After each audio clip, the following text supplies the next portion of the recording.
Minister గారు.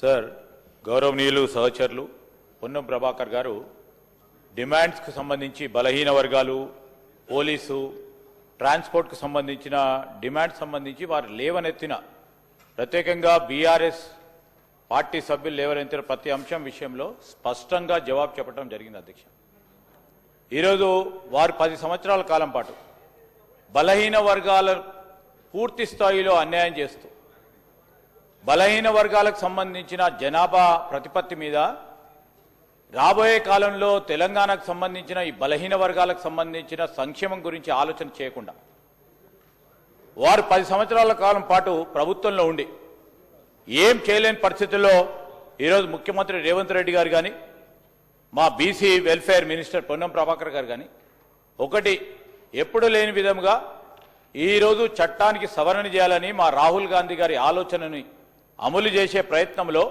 ఒక అడుగుకు ముందుకేస్తే 10 అడుగులకు వారు వెనుక గుంజే ప్రయత్నం చేసిన అధ్యక్ష ప్రత్యేకంగా కనబడ్డది. ప్రభాకర్ గారు కూడా చెప్పారు, బలహీన వర్గాలకు అన్యాయం చేసిందే టీఆర్ఎస్ పార్టీ, అన్ని సందర్భాల్లో అన్యాయం చేసింది. వారికేమి అధ్యక్ష నైతిక హక్కు ఉందని ఈరోజు వాకౌట్ చేసిపోతారు అధ్యక్ష. పోలీస్కి ఏం చేశారు అధ్యక్ష? పోలీస్ సంక్షేమానికి సంబంధించి కేవలం ఇన్నోవాలు సమకూర్చడమే పోలీస్ సంక్షేమం అంటే, పోలీసుకు సంబంధించిన వారి మనోధైర్యాన్ని ఎప్పటికప్పుడు క్షీణించే కార్యక్రమం చేసిన వారు పోలీస్ పక్షాన మాట్లాడతారు అధ్యక్ష వారు. అదేవిధంగా ట్రాన్స్పోర్ట్కు సంబంధించి అనేక రిఫార్మ్స్ తీసుకొస్తా ఉన్నారు. ఈరోజు పారదర్శకంగా ఉండాలి, అకౌంటబిలిటీతో ఉండాలి, కరప్షన్ లేకుండా ఉండాలని రిఫార్మ్స్ తీసుకొచ్చి టెక్నాలజీని ఉపయోగించుకొని ఈ విధమైన ప్రయత్నం మా కాంగ్రెస్ పార్టీ ప్రభుత్వం చేస్తూ ఉంటే వాకౌట్ చేస్తారు అధ్యక్ష. వారికి ఏ విషయంలో చిత్తశుద్ధి లేదు అధ్యక్ష. బీఆర్ఎస్ పార్టీకి మేము చేస్తూ ఉన్న సంక్షేమం విషయంలో కానీ, మేము చేపడతా ఉన్న అనేక రిఫార్మ్స్కు సంబంధించిన అంశం విషయంలో చిత్తశుద్ధి లేదు, మాట్లాడలేరు. ఇక వాకౌట్ చేయాలి, దానికి సంబంధించి ఏం చేయాలని అర్థం కాని పరిస్థితుల్లో వారు వాకౌట్ చేయడం జరిగింది అధ్యక్ష. వాకౌట్ చేస్తే మొత్తం ఈ రోజంతా వాకౌట్ చేయాలి. కేవలం దీని గురించి వాకౌట్ చేసి మళ్ళా తిరిగి వస్తామంటారు. ఈరోజు వారు కేవలం బలహీన వర్గాల నిజంగానే చిత్తశుద్ధి ఉంటే ఏం చేయాలని కార్యాచరణ అడిగిండు ప్రభాకర్ గారు. ఏం చేస్తే బాగుంటుందని అడిగిండు, దానికి సమాధానం చెప్పలే. కానీ ప్రెస్ పరంగా పోయి వాళ్ళు మాట్లాడతారు.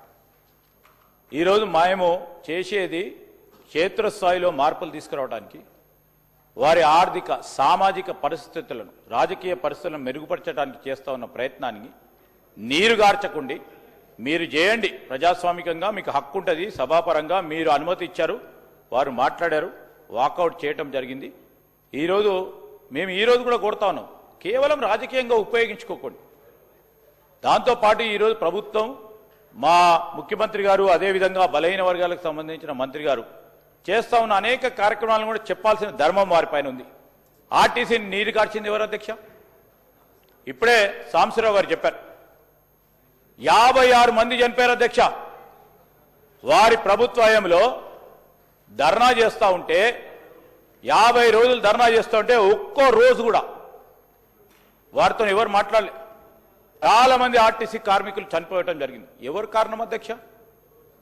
ఈరోజు ఆర్టీసీని, నష్టాల్లో ఉన్న ఆర్టీసీని లాభాల్లో తీసుకుపోయింది ఎవరు అధ్యక్ష? ఈరోజు కాంగ్రెస్ పార్టీ పరంగా ఈరోజు మా ప్రభుత్వం ఏర్పడిన తర్వాత ఆర్టీసీ సంస్థను లాభాల్లో తీసుకెళ్లే కార్యక్రమం ముఖ్యమంత్రి గారు పొన్నం ప్రభాకర్ గారు చేస్తా ఉన్న ప్రయత్నాన్ని తప్పకుండా గుర్తించాల్సిన అవసరం వారిపైన ఉండే. సమీక్ష చేస్తూ ఉన్నారు, సంఘాలకు సంబంధించి వారు చెప్పడం కూడా జరిగింది. అన్ని ప్రశ్నలకు సమాధానం చెప్పిన తర్వాత వాకౌట్ చేయటం సబబు అధ్యక్ష. ప్రజలందరూ కూడా గమనిస్తూ ఉన్నారు. ఇంకా మాకు 3 ఏళ్ల సమయం ఉంది. మొదటి దశలో మళ్ళా ఇంకా 5 ఏళ్ళు కూడా ఉండబోతాం.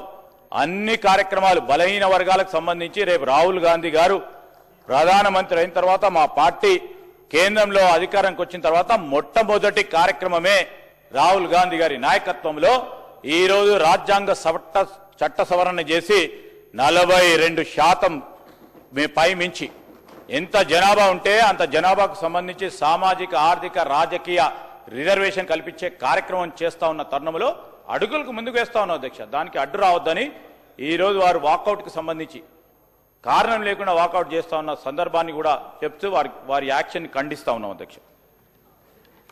I request the Minister for Panchayat Raj